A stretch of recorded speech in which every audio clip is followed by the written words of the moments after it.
across America and around the world. Once again, you're listening to the Hour of the Time. I'm your host, William Cooper. Tonight, folks, you'll notice the absence of our normal lead-in music. You'll also notice that we're not going into any type of a musical selection to introduce the subject matter of this program as we usually do, simply because I want to devote the maximum amount of time to our special guest tonight, Mr. Jordan Maxwell. Now, I never met Jordan Maxwell in my life until today. I don't really know him personally. I have been introduced to him circuitously through a bevy of my own personal friends, whom after listening to my lectures, after reading my book, realized that Mr. Jordan Maxwell and I have quite a bit in common. And they prompted me, pushed me, you might say, to meet with this gentleman. And I guess that you had the same treatment on your end, didn't you, Jordan? I certainly did, yes. Jordan has a fascinating background. He has paralleled my research in many avenues, in many areas, and has come up with the same conclusions, the same results, the same answers to the questions that I have asked all my life. And tonight we're going to be talking about the answers that he has come up with. But first I'm going to ask him to introduce himself to our listening audience. Jordan? Well, thank you very much for asking me to be here. My name is Jordan Maxwell, as we said. As of 1959, I became very interested in the subject of secret societies and subversive movements. I came about it because of my family. When I was very small, my mother's uncle worked in the Vatican Secretary of State's office as a civilian. And on occasions when he would come back to home to visit, back to this country, he would sit and talk for hours about the intrigue going on throughout the world, behind the scenes of religion and politics, and all the nefarious plans that are being fomented by governments and religion. And I became fascinated with this subject. Since then, I have, as I said, since 1959, I have really delved into the subject myself, and I find the more that you find out about this subject, the more you know how much you don't know, because it is an enormous subject that takes in not only the fraternal orders, the secret societies of Freemasonry, the occult societies going back into the most ancient world, going back to pre-Sumerian, and those symbols and emblems which were used in the ancient world are now even being used in our world, our modern day world, and we don't even realize it. As a matter of fact, things like the oil companies, the automotive companies, the cigarette companies use symbols and emblems, and of course in government, national institutions, educational institutions. Our world is filled with symbols. And symbols are like the letters of the alphabet. If you put enough of them together, they spell a word. And you put a lot of them together, and they tell you a story. The story I am talking about is the secret societies and occult orders that go all the way back into the ancient world, and I believe, and it's my opinion, that they are still in operation today behind our major religions and major governmental agencies. The symbols and emblems you can see with your own eyes and do some research, and you'll find that they go back into the ancient world. Now, we like to talk about that there's a separation of church and state in America. The fact of the matter is no such separation exists. There is a very direct connection between the religious establishment in this country and the political establishment. And as you probably well know, has always been the case. All the way back to the pre-Sumerians, the king was always the mediator between God and man, as well as being head of the temporal state. The pharaohs, of course, of Egypt perfected this so that they were both gods and mortals who were ruling the state. The Caesars picked up on this, of course, and it's come down through the ages. And even in our country of America today, we have a direct connection between church and state. And let me draw your attention to this, make you an example here. Churches, when you go into most churches, you will find that there are like 3 tiers high, and then the altar sits on the top tier. The same is true in a courtroom. You go into a courtroom and you'll see that the bench sits on 3 tiers high, And the 3 tiers high has been traced in the reference works of Freemasonry to the first 3 degrees of Freemasonry. That's correct. Yes, and so then you have the priest who comes out, the clergy who comes out with the long robe, and incidentally the reason why clergy always wear long robes is because it's a female garment, and it represents the feminine connection with God, and that's why clergy wear a long robe. It also has to do with when the clergy wears the long robe, the judge, when the judge comes out, he wears the same long black robe. It's the same black robe that you wear when you graduate from university or high school. The black robe is a very important symbol. It has to do with a very ancient cult called the Saturnalian cult, going back into the ancient Semitic world, the worship of Saturn. Black was a color attributed to Saturn, and even today in Islam, in Mecca, in Saudi Arabia, you have this square of Mecca within the magic circle, or within the Masonic circle, and Mecca is black, and it's draped in a black robe. And so this is a world fraternity of secret societies that use the same symbols. But let me get back to the government, the courtroom, and the church. When you're sitting at a church, you of course are looking up onto the altar, and the priest is looking down on you. There is always a fence in the church, and then there's a gate, and only the priest can go through the gate to enter the altar. The same thing is true in a court. There is the fence, and there's the gate, and only the attorneys can go through, and they're called the logos, and they go through and talk to the judge for you. And of course the judge is sitting 3 tiers high, so he can look down on you, and you look up to him. The same symbols which are used in religion are used in political circles. And I am saying, it's my opinion, that what we have in America is a religio-political economic scheme based on a very ancient secret societies and fraternal orders. And until such time as we understand that concept, that things just don't happen. I mean, what was it? Franklin Roosevelt even said, anything that happens in politics, it was planned that way. And until such time as you understand that things are planned in politics and that there is a rhyme and a reason to things, we're never going to get to the bottom of this.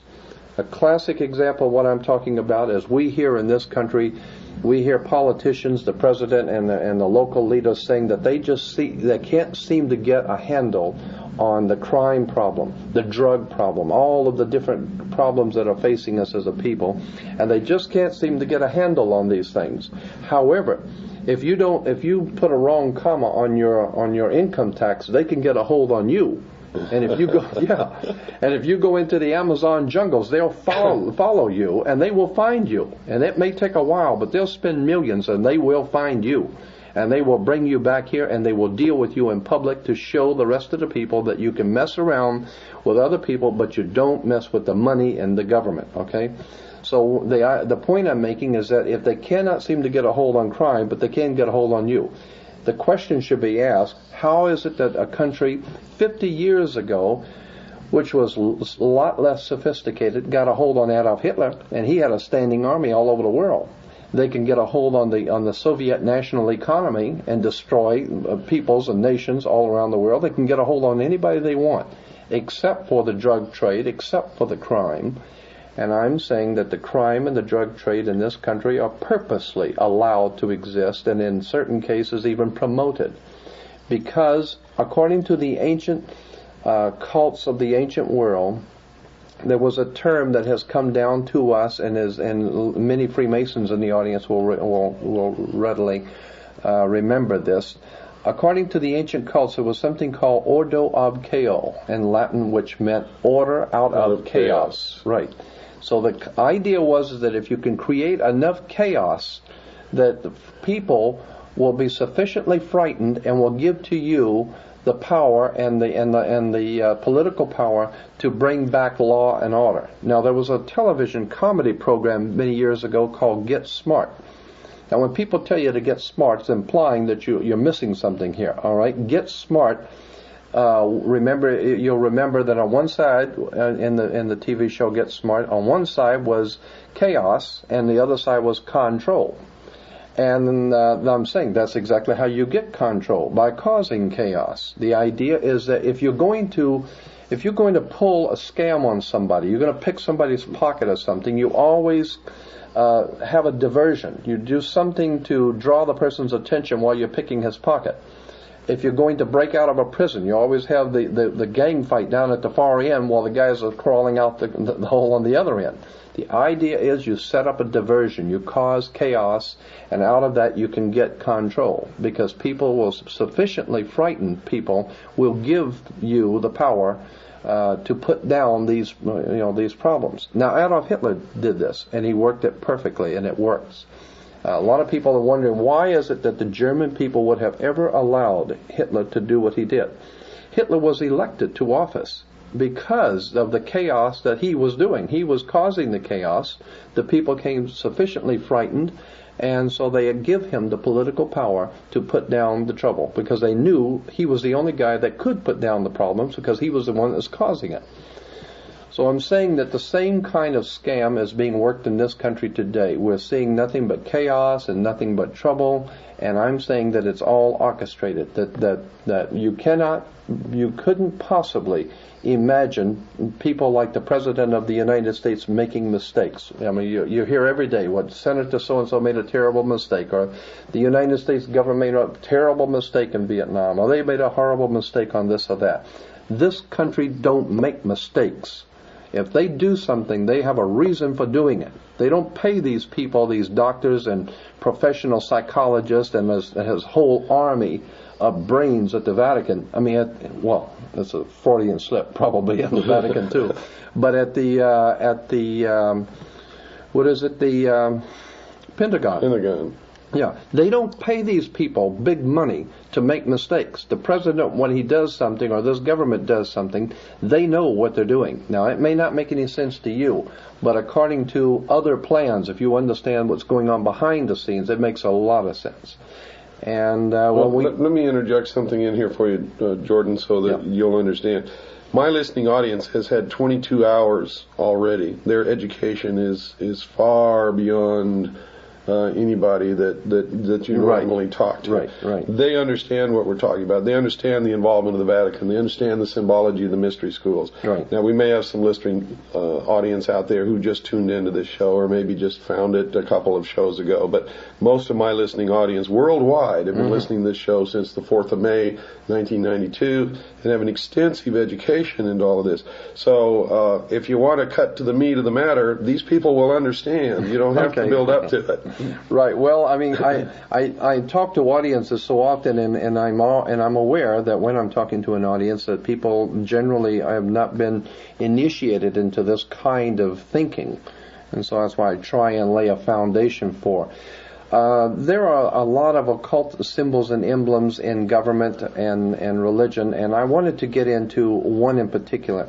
The Nazis, the communists, the fascists, and all of the ancient world powers that have ever existed have used one common symbol continually, and that's the sun.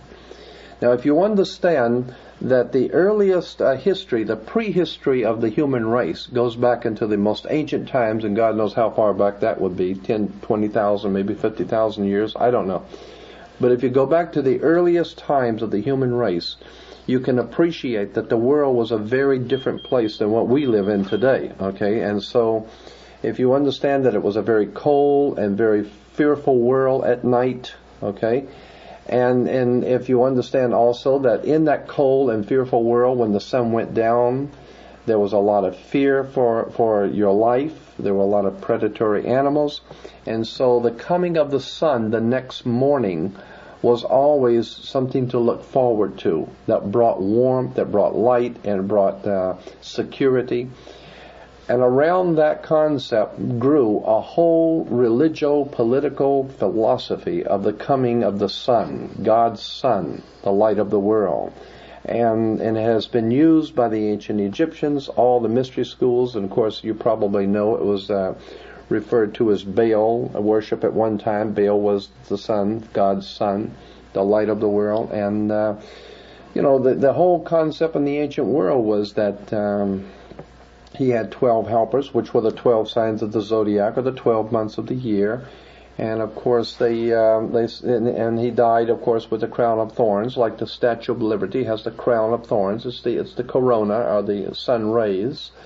And when we begin to see all of these connections, and of course, in the spring of the year, the sun, which had died in winter, had passed over from the death of winter into the new life of spring. So in the old Semitic world, they celebrated the Passover.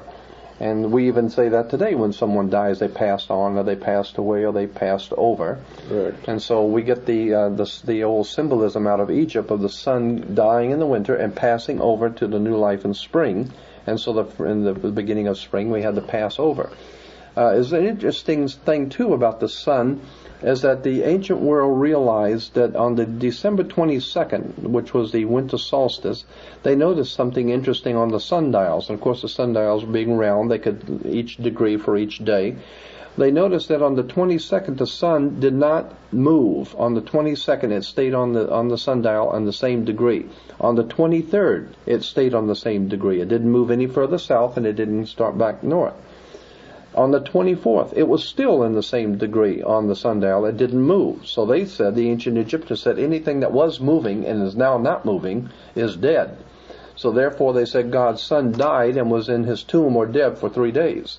Then on December 25th, anything that was dead and in his grave and not moving for 3 days and now begins to move back to the northern hemisphere, it moved its first degree. So on December 25th, they said God's son is born on December 25th. Now, in the real world, let's clarify something for a lot of people who are listening out there. You're not talking anything about Christmas. You're not talking about what Christians traditionally recognize as, I'm getting as into the birth of Christ. You're getting into the symbolism of the ancient religion of the sun, which was later perverted in Christianity to reflect this in order to capture the pagan worshippers into the Christian church. Absolutely, right.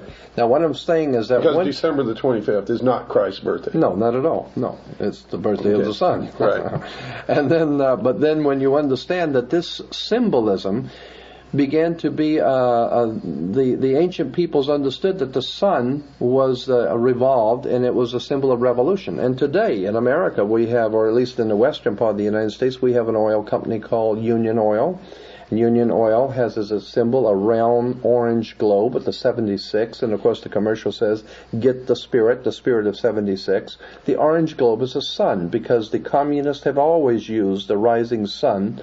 You know, if you recall, on the Soviet National Coat of Arms, certainly, is the rising sun that's bringing the dawn of a new day. And the symbology of 76 plugs into what's called Union 76, and the 13, 76 is 13. Right, and the order of the trapezoid. And if you figure out the formula of the ancient religion, which says, as above, so below, the creation of this country in 1776 was guaranteed to bring into the world the new man, the illumined man, 3 degrees of 6 acts, or 666. Right. And 8 is the number in the old Kabbalistic Freemasonry in Europe. 8 was the number of new beginnings. And the new beginnings, was 17 is 7 and 1, 8. And 13 was, of course, the old mystic number of God and his 12 helpers of God and his 12 months make 13. Mm-hmm. And so... it's also the number of death and rebirth, or resurrection, or reincarnation, depending upon how you want to look at that. But so once you get into all of the symbolism, you see that there is a rhyme and a reason to all of these emblems and symbols. And something else in relation to word symbols, and God knows we're inundated by innuendos and catchphrases in this country especially. We've been hearing since George Bush made it publicly known, something called the New World Order. I want to clarify something for your audience. They probably might already know this, but Europe has been referred to as the Old World, and anything coming out of Europe is Old World. All right. The Vatican has dominated Europe for about 1,500, 1,600 years. The Vatican has dominated Europe. Europe has dominated the world. There was a religio-political, economic scheme of things. That was the order of the day. The old banking houses of the Roman Empire, the old what was some of the families? Arius, Copernicus, Pisos. The Pisos family were a very powerful banking family who were the main brains behind. They were the Rockefellers of the Roman Empire. The Medicis? The Medicis, absolutely. And so when you understand that there was a banking, fraternal, religio-political order that operated throughout the world, and the Vatican sat on top of that, and that was an old world order. Now, with the coming of America, of course, America is referred to as the New World, and so what we have now is a New World Order. And that New World Order implies that there is a fraternal order operating throughout the world, operating out of America, that seeks to, it seeks to take the place of the old world order and bring a new order of the world. But you must understand that you cannot have a new order or a new building on the same site as an old building. So you've got to get rid of the old order first and bring in the new order. When you get into that, and I'm sorry, I'm got a frog in my throat. That's okay. When you get into that, you get into the symbolism Steven Spielberg and George Lucas bring out about Indiana Jones and the Last Crusade. And of course you can't understand the Last Crusade if you don't understand the First Crusade, right? Or the next crusade. Or the next crusade, which is the real crusade, right? And then from there you get the trilogy of Star Wars, and then the Empire Strikes Back. And of course, New York is referred to as the Empire State. That's correct. All right, and so you get the Empire Strikes Back, and then of course, you might know this, that in Freemasonry, there is a little ideologue or a little genie-like mystical character, supposedly in Freemasonry, that they said was their mediator between the gods and the Freemasons of the Knights Templars. And that little saint, or that little, what would I say, mediator, in the old Knights Templar tradition was a little short, little monster with pointed ears, and his name was Yoda. And you go into the old Masonic literature and pictures, and you'll see pictures of Yoda, because he was a Jedi Knight. And if you understand the Jedi Knights, where it was connected to the old order of the knightshood of the Knights Templars. So what we're talking about here is the Star Wars. We're talking about a spiritual war in the heavens, so to speak. Well, this was a cosmology, a celestial religion, so to speak. Absolutely. They talk about moving on to the celestial sphere, right? When they discuss passing. That right, and then of course the sun was. Well, the ancient Egyptians said that the sun walked across the sky, so therefore we have Luke Skywalker. Yeah, and then from this comes 1,000 points of light. That's and many 1,000 points of light, and 1,000-year reign of the Nazi Empire, or whatever. And what we're talking about here is secret societies and their use of symbols and emblems in religion and politics and philosophy. And incidentally, when you graduate from university, I meant to bring this out. When you graduate from university, you wear a long black robe. The black robe is, of course, the same black robe that the priest wears. Mm-hmm. It's the same black robe that the judge wears. All right, because the black robe symbolized it goes back to the old Saturnalian cult, which was pre-Egyptian, the worship of Saturn. And according to that ancient Semitic cult, when you got married, you wear the ring. The ring was the ring of Saturn. The women would show their submission to that god by wearing the ear ring. That's where we get the idea of the king being crowned. He wears the round crown or the round circle of the god of Saturn. Saturn, as I said, was assigned the color black. And therefore the black robe is a worship of Saturn, the Saturnalian god. What was I going to say about? Oh yes, and when you graduate with a square mortarboard. The square mortarboard is always the symbol of the brick masons use the mortarboard. Mm-hmm. And then of course when you graduate you are referred to as an alumni, which comes from the word illumini. You have been illuminated, which basically means you now know what to kiss and when, and how to think and what to think, and how to act, and you have been properly educated. You belong to the priesthood. That's right, you belong to the priesthood. And if you go along to get along, and don't cause any problems, then you go can along to get along. You might get a little, right? That's right, exactly. Nobody else gets anything. And my point is, and I have said this to so many audiences, that there is this country, the United States, has no real enemies in the world. After the Second World War, especially, is that true? Well, every enemy, even before the Second World War, the enemies that we've had have been a creation. That's right. Of this We country. created them. Absolutely. That's right. But there is one legitimate, believable enemy that faces America, that the powers behind the throne in this country, in America, are truly afraid of. And this is legitimate. They are totally frightened to death of us, the people, because they realize if the people ever wake up, I mean, something that Joe Kennedy was quoted as saying, something to the effect of beware the American conscience, because if they ever wake up and find out what we're doing, it's going to be hell to play. And so I believe that there is a legitimate enemy that this country perceives, and that's us. People who think too much, people who read too much, and people who talk too much. But that's always the case, though, Jordan, because we know that what's coming is going to be a socialist state. Oh, totally. Every time socialism has won anywhere, the first thing that they've done is that they have literally perverted the intelligentsia, which has brought them to power. And then the first thing that they did is kill the intelligentsia. They killed them. Absolutely. And the intelligentsia aren't very intelligent because they haven't learned this yet, because they're still doing it. But the more we change, the more we stay the same. That's right. We'll come back to that in just a few minutes. Folks, I hope you're paying attention to this show, because Jordan has an awful lot to say, and you can hear that he's right in tune with what we've covered before. Don't go away. It's time to take our break. We'll be right back after this very short pause. And welcome back to the Hour of the Time, dear listeners. I meant to apologize earlier in the program for the rusty raspiness of my voice, folks, but once again, I lost it for a while, and it's a good thing that we've been playing the reruns from WRNO, because I could not have done a show until now anyway. Folks, I know that an awful lot of you have not yet called Swiss America Trading. Now, I know also that you look forward to this show every night, Monday through Friday, all around the world.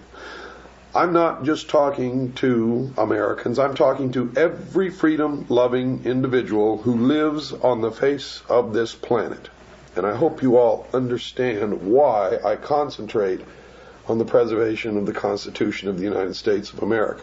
But for those of you who don't understand that yet, it's because it's the only document ever written, penned by the hand and the mind of men in the history of the world, that has ever set man free on the face of this earth. No one ever existed in freedom before that document was written, except kings, queens, sultans, emirs, and emperors. And of course, those behind the emperor, the king, queen, sultan, or emir, the priest class, are the adepts of the mystery schools, who really control things from the shadows. And those of you who have been listening to this show for a long time know that. Now, if you've learned all of this from this program, if you look forward to hearing the Hour of the Time, then you've got to support this program, and you've got to support our advertisers. Everywhere I go, every place I speak, many of you come up to me and ask me, how, Bill, can I protect my assets? We all know that there's nothing behind this phony baloney money. We know it's fiat. We know it's counterfeit. We know that it all has to come tumbling down. Now, how can I save what I've worked for all my life? How can I protect my family? Well, the answer has been in front of your nose all the time, folks. We've done a concerted, intense study into all the bad periods in the history of the world to see what it was that protected people the most during those periods. And in every single instance throughout the history of the world, we found that it's only been a very few things. One is land. If you're allowed to own land, we know in the encroaching New World Order that property will not be allowed. Private property will be eliminated. Read the Communist Manifesto and realize that what's coming is rampant, total socialism. We know that number 2 has always been precious metals, usually throughout history in the form of gold and silver. Well, during this period of time, you have some other options also, one of them being platinum. Now, if this comes to pass, and I'm talking if now because nobody knows absolutely for certain, but we have predicted, we stand behind our prediction, that there's going to be a terrible economic trauma in our future. Now, there are indicators that tell us this. There are hard, cold facts that tell us this. Most of this we've revealed to you in past programs on the Hour of the Time, so I'm not going to go into that right now. But I will tell you this. I will tell you this, folks, that gold and silver throughout the history of the world has been the only real, consistent, and positive investment that anyone has ever been able to make that has literally protected anyone's assets, property, wealth, the sweat of their labor for many years. You see, folks, today with 1 ounce of gold, you can buy the exact same number of loaves of bread that you could have bought 100 years ago with that same 1 ounce of gold. Now, if you have this gold or silver in small denomination coins, the smallest denomination that you can find, as a matter of fact, they're recognized literally by anyone, anywhere in the world. Everyone knows what they are. Even a primitive tribesman in the jungles of Borneo can look at a gold or silver coin and know that it has intrinsic value, worth.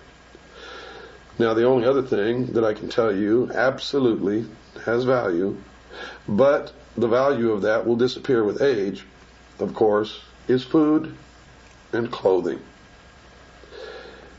There are some things in the coming trauma that will have value, and you should take a look at those too.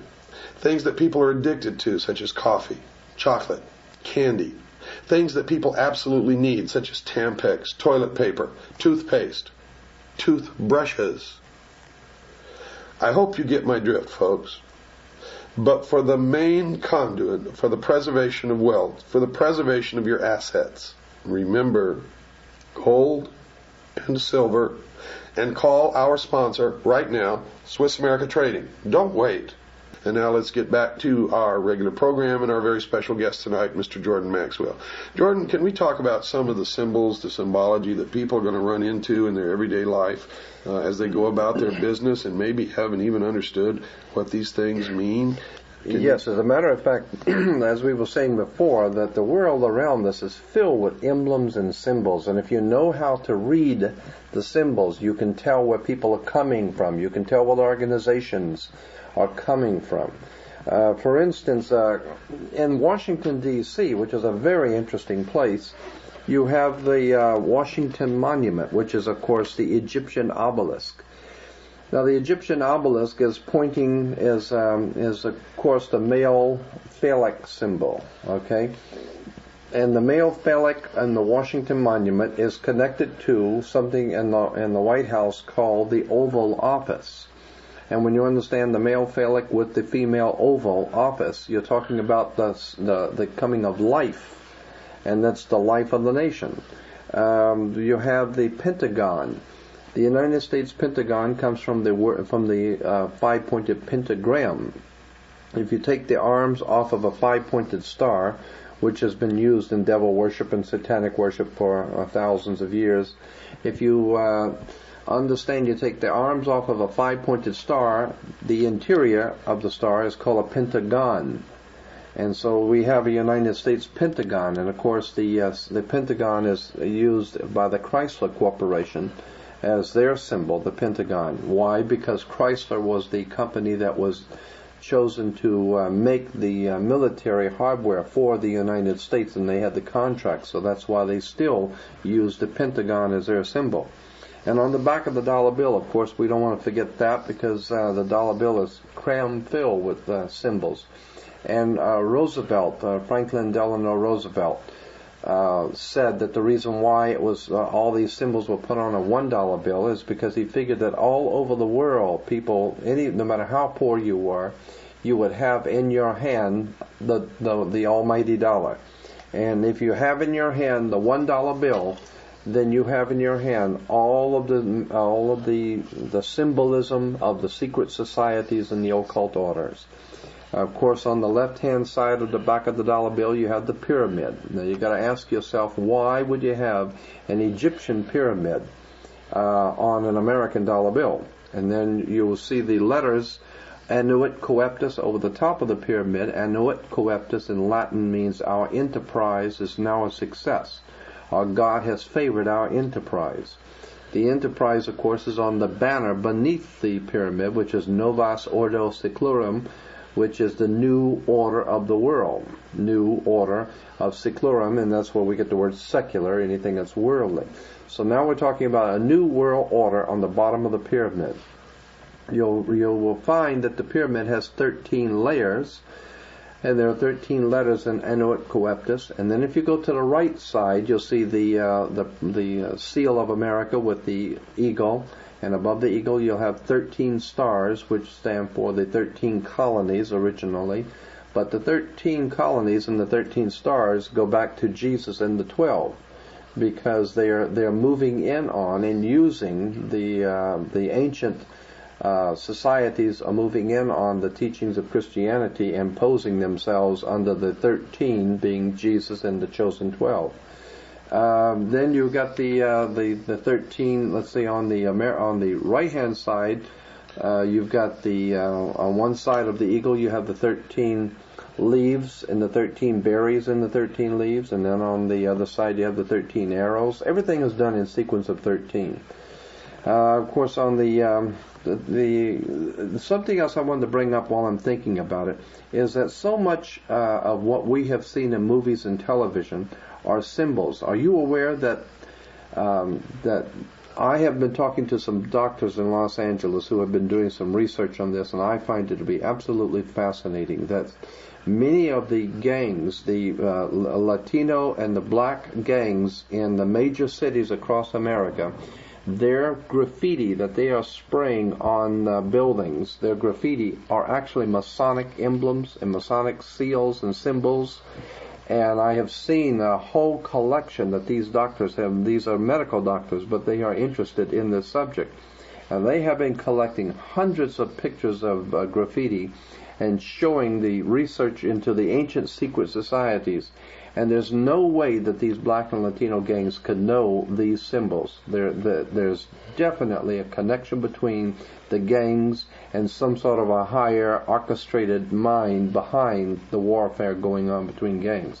I don't think those gangs are by chance. I think they have been nurtured and orchestrated and promoted and even financed. I mean, if you think about it, how those gangs have money to travel around, they can buy guns, they can roam around, they don't have to work. Where are they getting their money from? Well, not only that, but their main occupation is the narcotics business, of course, and fomenting chaos, confusion, and fear. Right. And they haven't got the background of understanding, learning, to put together the kind of logistics network that it would take to supply this kind of an enterprise. Absolutely. So someone with an awful lot of money, an awful lot of organization, and absolute ability to provide 100% protection is supplying these city gangs. It's not the mafia. You can bet on it. You can bet This is a very sophisticated,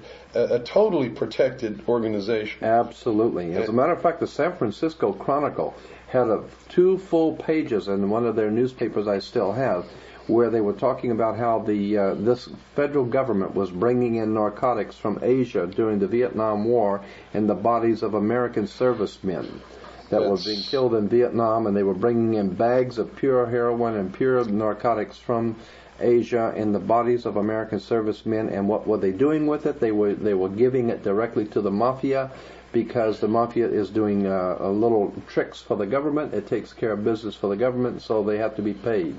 Well, let's clarify one thing here. It's not the government. It is these secret societies who are operating behind our government. That's correct. Exactly. Behind the veil of national security. Absolutely. And I might remind you that back in history, when Albert Pike and Giuseppe Mazzini were corresponding and were setting up the core foundation of the Illuminati within Freemasonry, both in their respective countries, and at that time, of course, Albert Pike was the Grand Commander of Freemasonry throughout the world, and Giuseppe Mazzini was his counterpart in Europe on a lower level. It was Giuseppe Mazzini who created and fostered and gave the charter to what is now known as the Mafia. Yeah, that's right. La Cosa Nostra was Mazzini. That's correct. Masonic order. No doubt about it.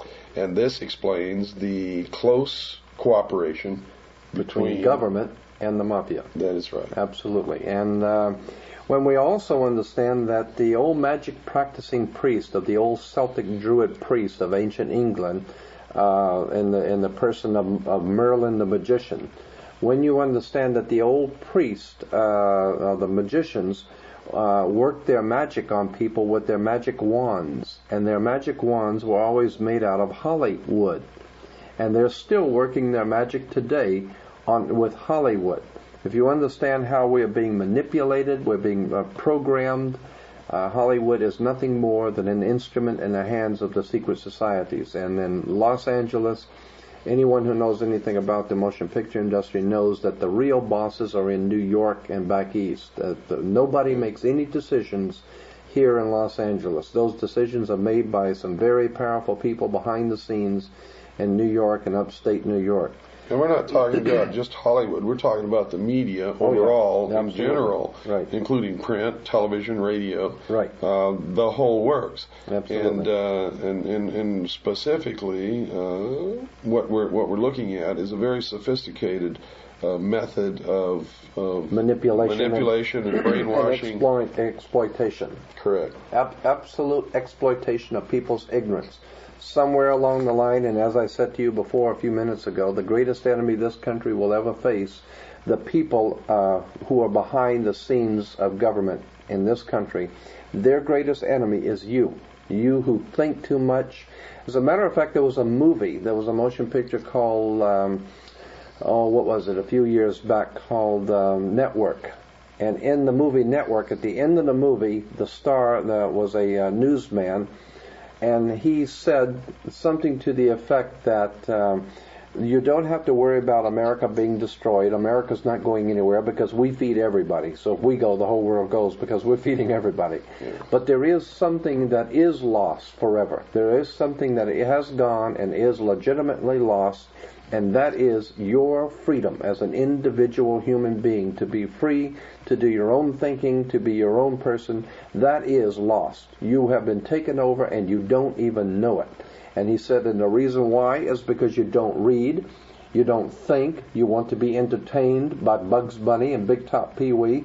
All you want is your recapable tires, like he says, and all of your creature comforts, and you don't want to put yourself out, and so consequently, karma, it's the law of karma, cause and effect. You have not defended your freedoms, and if you don't defend your freedoms and your rights, then you don't have any. That's correct.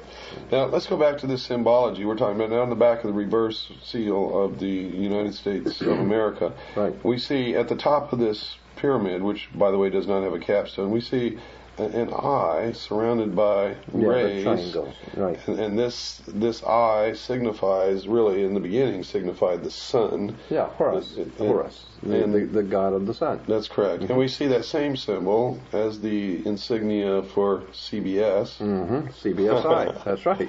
And we also see in the NBC peacock a tail, and each feather of the tail has an eye on it.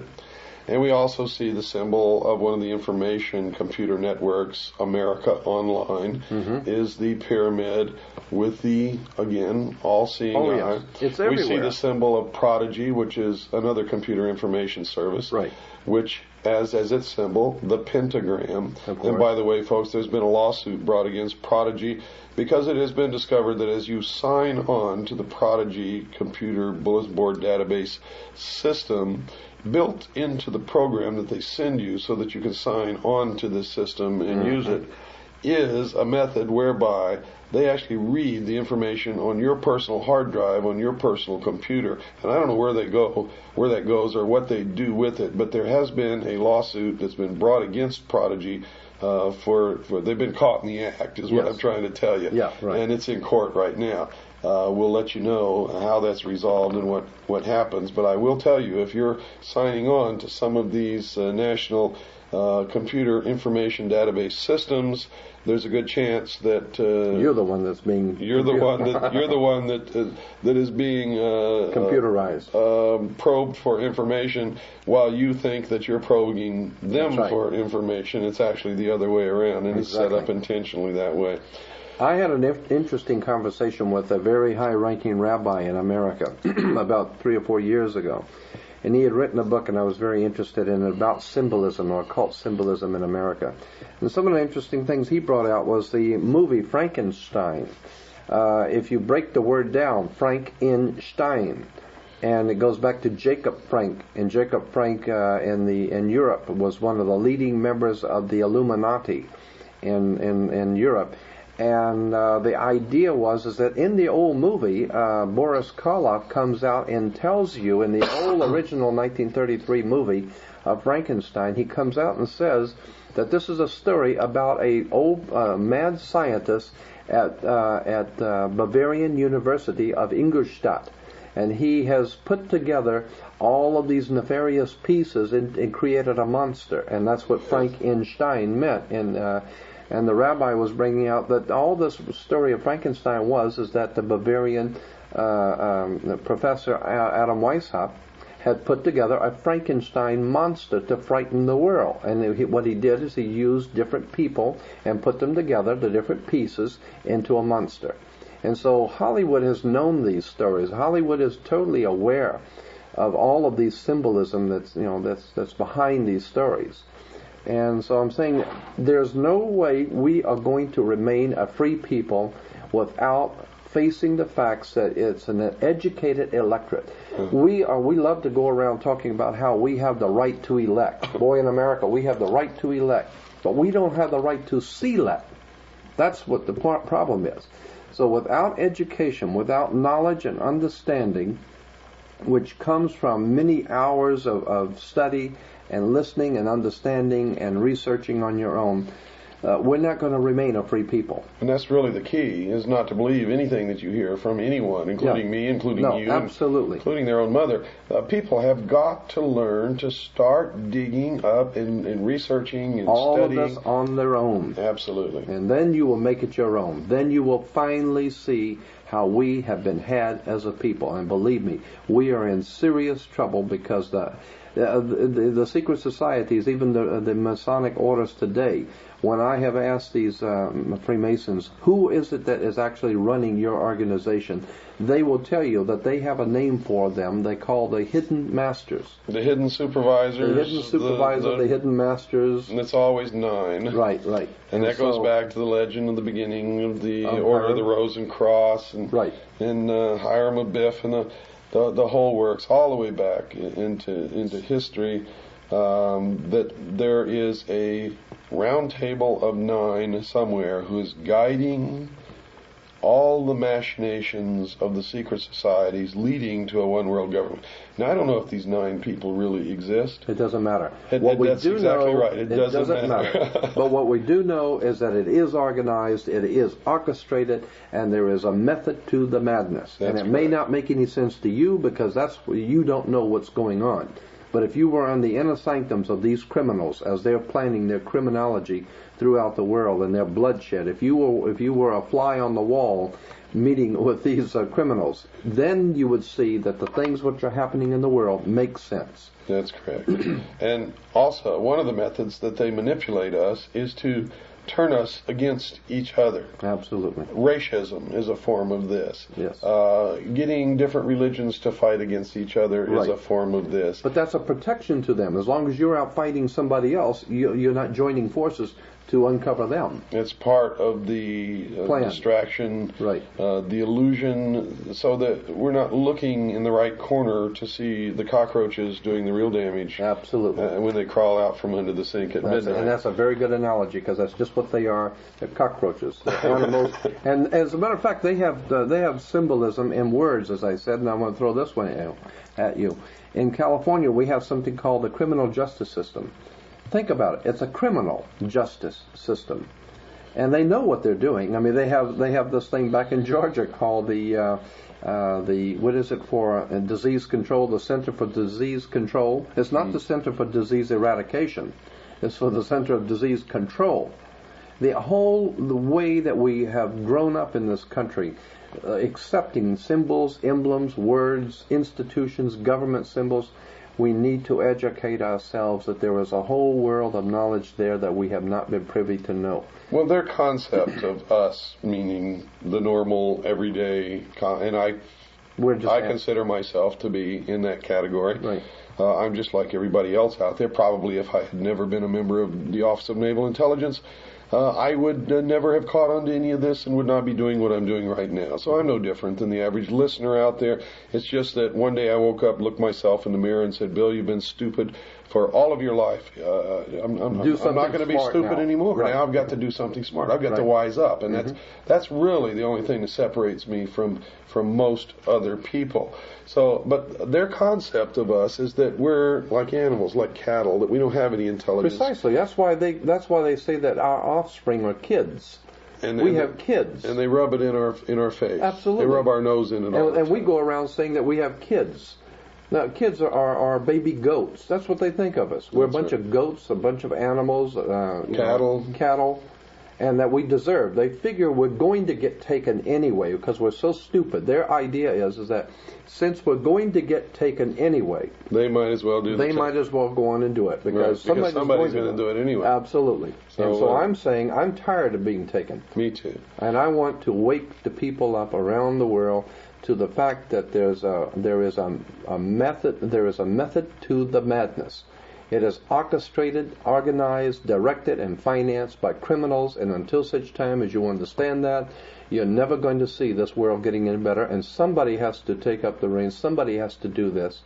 And we're putting our lives on the line by doing this, but at this point, I don't care anymore. All I want is to see this master conspiracy uncovered. I'd like to see all of this stuff uncovered for the first time, and that's exactly what the people behind our government do not want. They don't want the people to wake up. That's why they give you plenty of liquor stores, make sure you got plenty of booze and plenty of alcohol, and plenty of entertainment, and plenty of dope, and plenty of football games. Right. And this is all the concept of the old Roman circus. That's it. When the emperor didn't want you to see what he was doing, he would give you bread and circuses. Entertain you. That's right. Wine and circus. On your way out.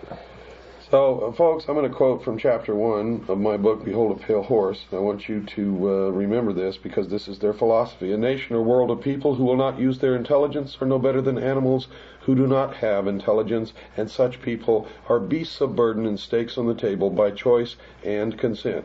Now, if you'd like to write to Jordan Maxwell and ask him for further information or just send him your thoughts and ideas on this program, you can do so in care of Jordan Maxwell, Post Office Box 7442, Burbank, California, 91510. Once again, now write this down. If you don't have a pen and paper, you better get one quick. And you know you should never listen to this program, The Hour of the Time, without pen and paper, because you're going to get caught with your pants down every time. The name, once again, is Jordan Maxwell.